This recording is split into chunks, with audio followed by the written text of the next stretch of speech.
আসসালামু আলাইকুম ভিউয়ার, সবাই কেমন আছেন? আশা করছি ভালো আছেন। তো আমার আজকের ভিডিওতে থাকছে একটি সিম্পল মোহরি ডিজাইন। তো এই মোহরি ডিজাইনটা কিভাবে করতে হয় আমি খুব সহজে আপনাদেরকে বুঝিয়ে দিব। তো ধৈর্য সহকারে পুরো ভিডিওটা দেখলে ইনশাআল্লাহ আপনিও শিখতে পারবেন। তো আমার চ্যানেলে নতুন হয়ে থাকলে সাবস্ক্রাইব করে পাশে থাকার অনুরোধ জানাচ্ছি। তো এবার মূল কাজে আসছি। তো দেখেন এই যে এই সেলাইগুলো এই সেলাইগুলো চিকন চিকন করে দেওয়া আছে। 1/2 ইঞ্চি করে মাপে নেবেন, অথবা আপনারা একটা নখ বরাবর, একটা নখের যতটুকু গ্যাপ হয় এই গ্যাপ বরাবর এখানে সেলাই দিয়ে নেবেন। যে কোনো এক সাইড থেকে শুরু করবেন। তো এই সাইড থেকে শুরু করলে বেশি ভালো হয়। বোঝানোর সুবিধার্থে এখানে আমি চক দিয়ে দাগ দিয়ে দিছি, আপনারাও চাইলে দিতে পারেন। তো সহজ হবে এটা করলে।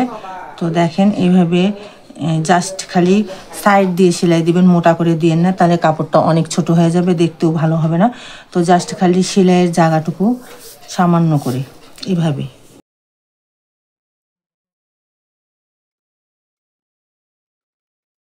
আড়াআড়ি কাটা থাকলে টানাটানি করলে কাপড়টা বাড়ে, তাই আমরা টানাটানি করব না।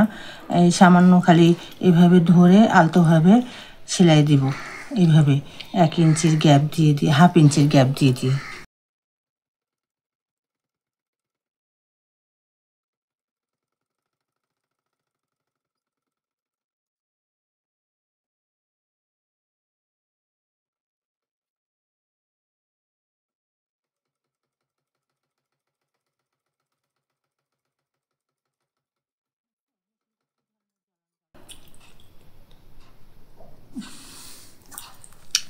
তো দেখুন ভিউয়ার্স, আমার কিন্তু এভাবে সেলাই দেওয়া শেষ।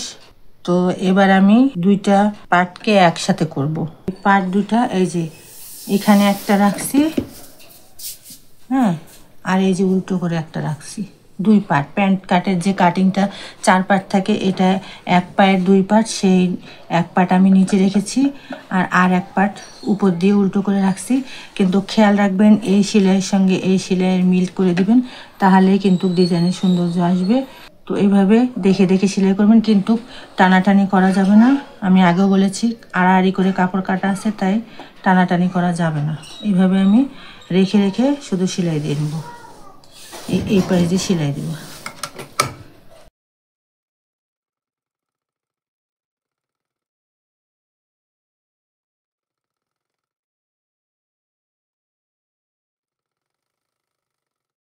দেখেন আপুরা, আমার এই যে এই সেলাইয়ের সাথে এই সেলাই এগুলো কিন্তু মিলে গেছে।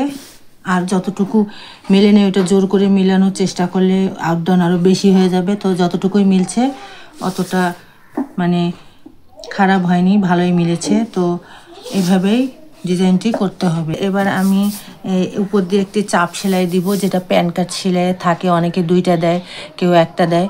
তো আমি এখন সেই সেলাইটাই দিব এই সাইড থেকে।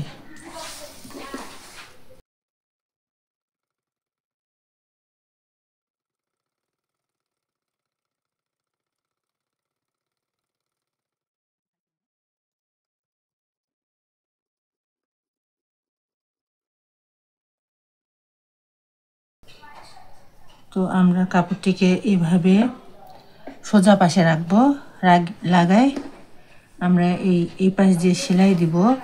দেওয়ার পর কাপড়টিকে ওই পাশে উল্টাই দিব।